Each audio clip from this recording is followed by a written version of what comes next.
Bom, a aula de hoje, então, é sobre o assunto de sedimentação e centrifugação, que, assim como a operação unitária de filtração, a sedimentação e a centrifugação também promovem a separação de substâncias, tá?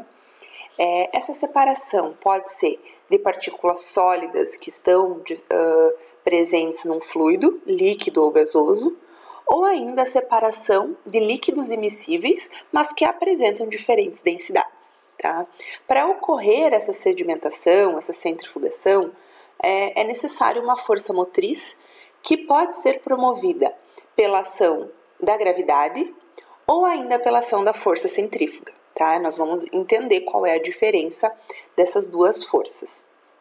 E aonde que pode se aplicar, né, em termos gerais, essas operações? Para o tratamento de água, para a separação das borras do vinho, separar material em suspensão, né, do mosto antes da fermentação nas cervejarias, ou ainda decantação de leveduras do mosto fermentado, clarificação de sucos, produção de polvilho, tudo isso a gente pode encontrar a ocorrência da sedimentação. A sedimentação, então, o que diferencia sedimentação ou centrifugação? A sedimentação ocorre por força gravitacional. Então, é a ação da gravidade que promove essa separação, tá?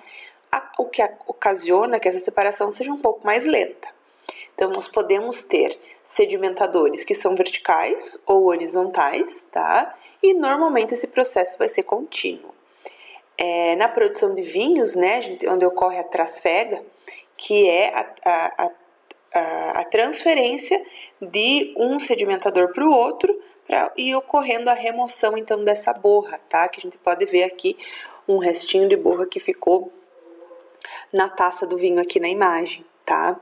Essa borra não significa que é uma má qualidade, normalmente é a junção, né, de alguns compostos, antocianinas, alguns taninos, algumas leveduras inativas do vinho, também são formados por cristais de bitartarato de potássio que se formam naturalmente no vinho. Então, parte dela ela pode ser sedimentada e separada ainda antes do engarrafamento, do envase, né? Ou ainda outra parte pode acontecer de ocorrer essa sedimentação na própria garrafa.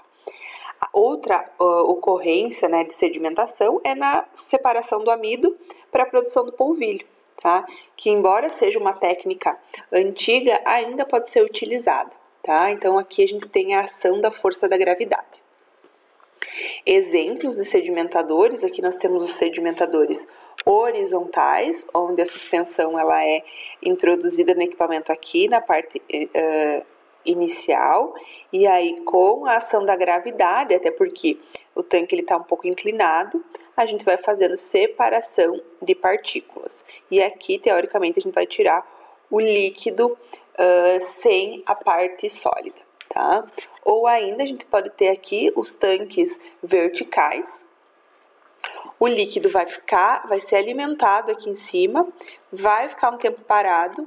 Com isso, a parte mais densa, que a gente chama nesse exemplo de lodo, né, vai ficar na parte inferior e o líquido clarificado na parte superior, tá? Então, por diferença de densidade das partículas, a gente tem essa separação. Agora, a centrifugação, ela utiliza a força centrífuga.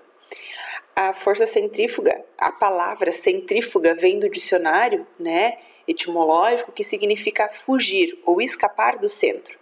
Então, essa transferência de quantidade de movimento que nós temos dessa ação de rotação, né, que acaba fazendo com que as partículas tendam a escapar do centro e ir para as extremidades do equipamento. Tá?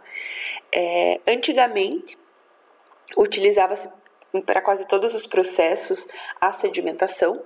Entretanto, quando a gente demanda da força da gravidade, o tempo pode ser longo. E a gente sabe que a indústria de alimentos não tem esse tempo todo para esperar os processos acontecerem. Vamos pensar, se eu deixar o leite parado, o leite cru, né, o leite sem homogeneização, ele vai ter a separação do creme de leite, né, da nata, do restante do leite. Agora, o tempo que demora esse processo podia e foi, né, otimizado na utilização da centrifugação, que utilizou então a força centrífuga. E aqui a gente consegue separar líquido, né, líquidos immiscíveis, conseguimos separar sólidos de líquidos, então operação sólido-líquido, e também conseguimos separar 3 fases, 2 líquidos e 1 sólido, tá? Um exemplo ali é na produção do leite, quando a gente vai separar leite desnatado é um líquido, creme de leite é outro líquido, e algumas impurezas, sujidades, a gente pode remover também, então seria uma separação de 3 fases. A centrifugação, ela pode ser classificada, pode ser denominada por 3 classes, dependendo do interesse, onde está meu interesse nessa parte ali a ser separada. Quando eu tenho interesse, tanto numa fase quanto na outra dessa separação, a gente vai chamar de separação. No caso do desnato do leite, eu tenho interesse no creme de leite, tenho interesse no leite desnatado. Então, eu chamo como se fosse uma operação de separação. Quando eu tenho interesse apenas na fase dispersa, na fase mais, eu poderia dizer, mais próximo do sólido, né? No caso de uma obtenção de leveduras, a gente chama de concentração, porque eu estou removendo ali, estou concentrando a parte que estava dispersa no fluido e agora concentrei. Quando eu tenho interesse no meio de dispersão, que é o meio que eu tinha maior quantidade, num caso da clarificação de sucos, a gente vai chamar essa operação de clarificação. Tá? Todas elas ocorreram pela ação da força centrífuga numa centrifugação, mas o interesse é que pode denominar outros nomes para essa ação. Como eu comentei, né, a separação, então, se fosse só por gravitação, ela seria muito lenta, por isso que a gente utiliza a centrifugação, porque ela aumenta várias vezes a aceleração da gravidade. Por isso que em algumas centrífugas a gente usa lá a força G, né? Quantas vezes mais eu consigo acelerar o processo comparado com a ação da gravidade, tá? Então, o processo é mais rápido, logo mais eficiente, né? A gente consegue a obtenção do creme de leite, clarificação de óleos e sucos, tá? E esse processo de centrifugação, ele pode facilitar também o processo de filtração. A filtração, quando eu tenho um meio muito, vamos chamar de poluído, né? Um meio com muitos componentes sólidos, ela pode demorar para ocorrer, porque ocorre o entupimento ali dos poros do filtro. Então, quando eu primeiro promovo a centrifugação, eu já estou separando a parte sólida maior e aí eu só levo o mosto clarificado para realizar a filtração. E isso acaba ganhando tempo também nesse processo. A velocidade, né, dessa sedimentação das partículas, a velocidade com que as partículas se movem dentro do fluido que está ocorrendo a centrifugação ou a sedimentação, ela foi baseada na lei de Stokes, que também é uma equação que rege a velocidade de movimento na homogeneização, né? Então, por conta, o que essa equação ela leva em conta, né? Ela leva em conta a velocidade dessa centrífuga, leva em conta o raio, né? O tamanho do diâmetro ou também do raio dessa centrífuga, e isso ela vai ser padrão para todo o fluido, tanto a velocidade quanto o raio é padrão para o fluido. O que diferencia as partículas ali dispersas nessa solução? A densidade, que uma partícula pode ser mais densa, outra partícula ou o fluido pode ser menos ou mais denso. E é a partir dali que a gente entende o funcionamento da centrífuga, porque as partículas de maior densidade, elas ficam com uma maior força, elas são jogadas para a parede da centrífuga. Já as partículas de menor densidade têm menor força e são arrastadas então para o centro, elas ficam arrastadas junto com o líquido no centro dessa centrífuga. E aí nós conseguimos realizar a separação delas. Mas observem na equação que a viscosidade também influencia nessa velocidade, além do diâmetro dessas partículas, tá? Entendendo então o processo de separação por centrifugação, a gente vai entender alguns exemplos de centrífugas existentes. Então, nós temos como primeira classificação a centrífuga de cesto tubular. Ela pode ser aplicada tanto para líquidos e líquidos, quanto para sólidos em líquidos. Entretanto, para sólido líquido, ela não é tão eficiente, porque não há um mecanismo de remoção desses sólidos. Então, acaba que toda vez, trabalhando em batelada, é necessário remover os sólidos de dentro desse equipamento. Aqui a gente pode ver, então, o funcionamento, né? O alimento, ele entra na parte interna, aqui, central da centrífuga, e a rotação promove com que as partículas mais densas vão para a parede, as partículas menores, menos densas, ficam mais na área central. E aí a gente tem dois canais de remoção, conseguindo separar a parte mais densa da parte menos densa aqui.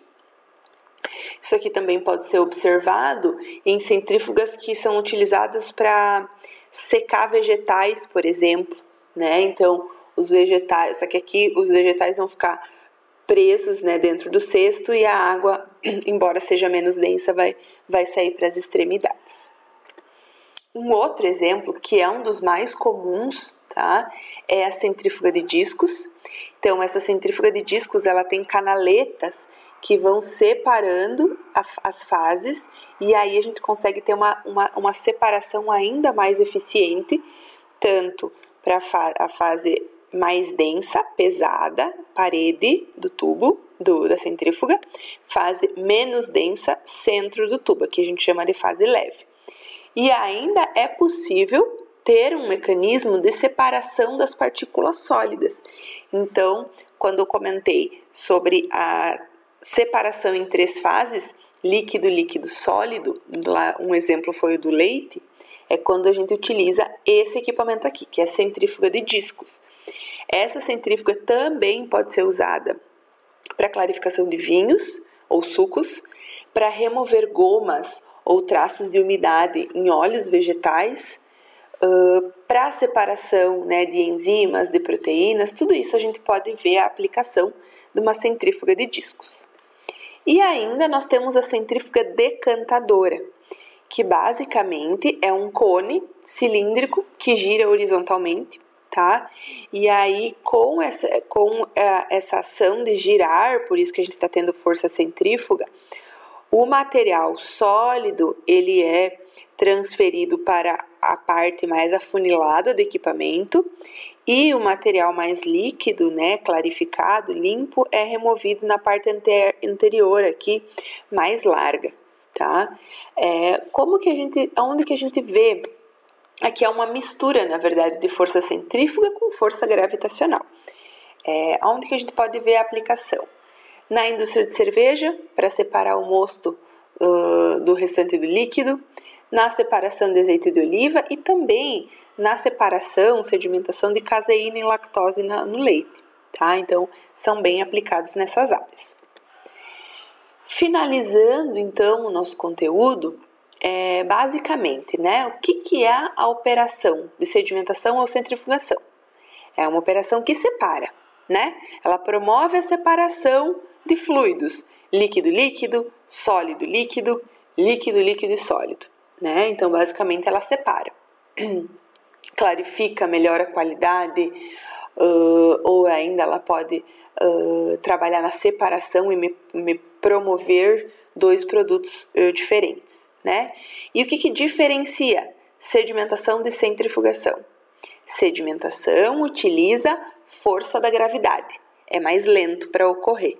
Centrifugação, força centrífuga, essa força que gira, né, e acaba sendo até 10.000 vezes mais rápida do que a sedimentação, certo? Então é isso por hoje. Muito obrigada.